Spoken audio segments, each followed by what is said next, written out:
عجیب و غریب پیدائش، کس کی ولادت کی بات ہونی ہے، کس کی پیدائش کی بات ہونی ہے؟ آئیے سنیے اور اپنا ایمان تازہ کیجیے۔ حضرت عیسیٰ علیہ السلام حضرت بی بی مریم رضی اللہ تعالی عنہا کے شکم سے بغیر باپ کے پیدا ہوئے۔ جب ولادت کا وقت آیا تو حضرت بی بی مریم رضی اللہ تعالی عنہا آبادی سے کچھ دور ایک کھجور کے سوکھے درخت کے نیچے تنہائی میں بیٹھ گئی، اور اسی درخت کے نیچے حضرت عیسیٰ علیہ السلام کی ولادت ہوئی۔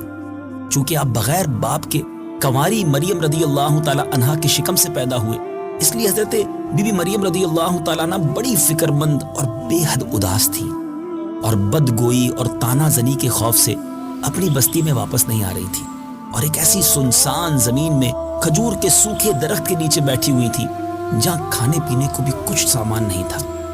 ناگہاں حضرت جبریل امین علیہ السلام زمین پر تشریف لائے، اپنی ایڑی مار کر ایک نہر جاری کر دی، اور اچانک کھجور کا ایک سوکھا درخت ہرا بھرا ہو کر پختہ پھل لے آیا۔ اور حضرت جبریل علیہ السلام نے حضرت مریم رضی اللہ تعالی عنہ کو پکارا اور ان سے یوں کلام فرمایا۔ جو انہوں نے کلام کیا مبارک قرآن پاک میں اس کا تذکرہ کچھ اس طرح ہے۔ فناداها من تحتها ألا تحزني قد جعل ربك تحتك سريا۔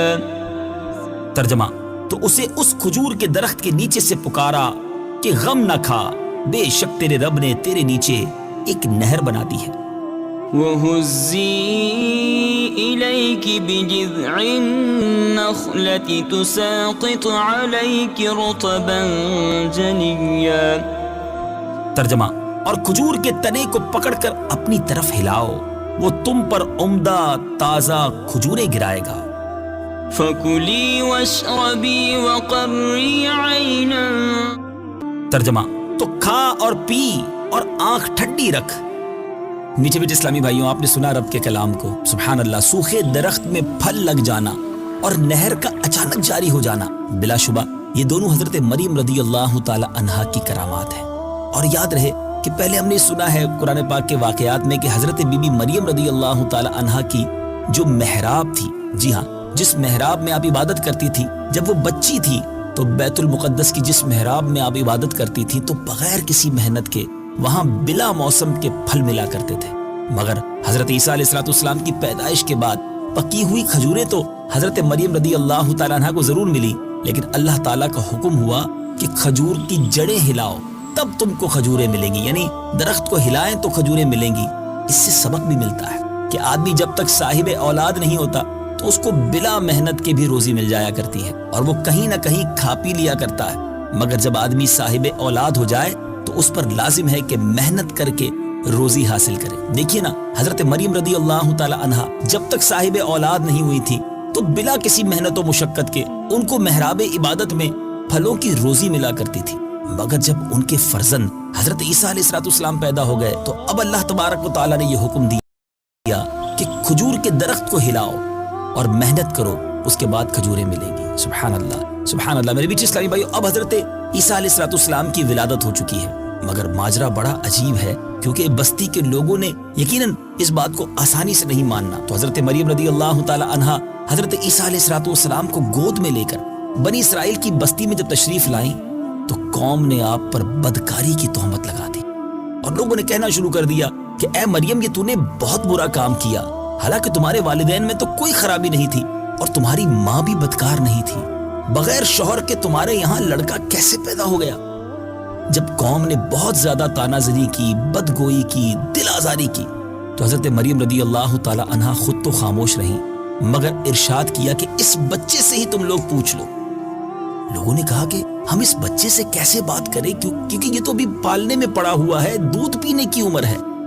تو قوم کا یہ کلام سن کر حضرت عیسیٰ علیہ السلام نے خود ہی بیان تقریر شروع کر دی۔ جی ہاں میٹھے اسلامی بھائیوں، اس عجیب و غریب بیان، اس عجیب و غریب گفتگو کو قرآن میں رب کس طرح بیان فرماتا ہے، آئیے سنتے ہیں۔ قال انی عبد اللہ آتانی الکتاب وجعلنی نبیا۔ ترجمہ، بچے نے فرمایا، بے شک میں اللہ کا بندہ ہوں، اس نے مجھے کتاب دی ہے اور مجھے نبی بنایا ہے۔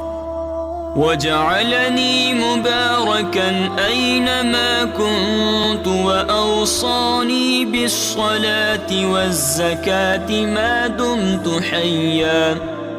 ترجمہ: اور اس نے مجھے مبارک بنایا ہے خواہ میں کہیں بھی ہوں، اور اس نے مجھے نماز اور زکوٰۃ کی تاکید فرمائی ہے جب تک میں زندہ رہوں. وبرا بوالدتي ولم يجعلني جبارا شقيا. ترجمہ: اور مجھے اپنی ماں سے اچھا سلوک کرنے والا بنایا اور مجھے متکبر بد نصیب نہ بنایا. والسلام علي يوم ولدت ويوم أموت ويوم أبعث حيا. ترجمہ: اور مجھ پر سلامتی ہو جس دن میں پیدا ہوا اور جس دن وفات پاؤں اور جس دن زندہ اٹھایا جاؤں.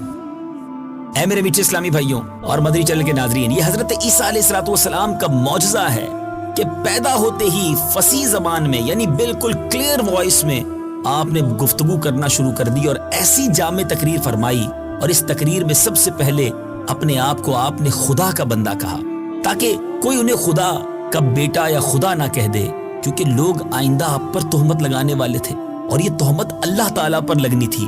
اس لیے آپ کے منصب رسالت کا یہی تقاضا تھا کہ اپنی والدہ کی تہمت کو رفع کرنے سے پہلے اس تہمت کو دفع کریں، اس تہمت کو رفع کریں جو اللہ تعالیٰ پر لگائی جانے والی تھی. اللہ اکبر. سچ ہے خداوند قدوس جس کو نبوت کا شرف عطا فرماتا ہے، یقیناً اس کی ولادت نہایت ہی پاک اور طیب و طاہر ہوتی ہے، اور بچپن ہی سے اس کی نبوت کے اعلیٰ آثار ظاہر ہونے لگتے ہیں. اور یاد رہے کہ سورہ مریم کی اس رکوع میں اللہ تعالیٰ نے حضرت عیسیٰ علیہ السلام کا پورا ذکر میلاد شریف کیا اور آخر میں سلام کا ذکر ہے. سبحان اللہ. اس سے معلوم ہوا کہ رسول اللہ صلی اللہ علیہ وسلم کا میلاد پڑھ کر آخر میں صلاۃ و سلام پڑھنا یہ اللہ تبارک و تعالیٰ کی مقدس سنت ہے، اور یہی اہل سنت و جماعت کا مبارک عمل ہے. سبحان اللہ. تیسری بات اس مبارک واقعے سے کیا سیکھنے کو ملی کہ حضرت عیسیٰ علیہ السلام کی مذکورہ بالا تقریر سے، آپ کے اس بیان سے معلوم ہوا کہ نماز، زکوٰۃ اور ماں باپ کے ساتھ اس نے سلوک، یہ ایسے فرائض ہیں جو حضرت عیسیٰ علیہ السلام کی شریعت میں بھی فرض تھے. اللہ کریم ہم سب کو قرآن پاک سے سچی محبت عطا فرمائے، اور یقیناً ہمارا ایمان اللہ کے تمام نبیوں پر ہے. حضرت عیسیٰ علیہ السلام اللہ کے نبی ہیں، اور اس واقعے سے یہ بھی سیکھنے کو ملا، اس مسکنسیپشن کو بھی یوں سمجھیے، اس غلط فہمی کو یا اس عقیدے کو بھی رد کیا گیا کہ حضرت عیسیٰ علیہ السلام معاذ اللہ کے بیٹے نہیں بلکہ اللہ کے نبی ہیں. اے میرے میٹھے اسلامی بھائیوں، مدنی چینل دیکھتے رہیے، قرآن پاک پڑھتے رہیے، سمجھتے رہیے، انشاءاللہ بہت ساری باتیں سیکھتے چلے جائیں گے اور ہمارے دلوں میں بھی نور قرآن داخل ہونا شروع ہو جائے گا. صلو علی الحبیب صلی اللہ تعالی علی محمد صلی اللہ علیہ وسلم.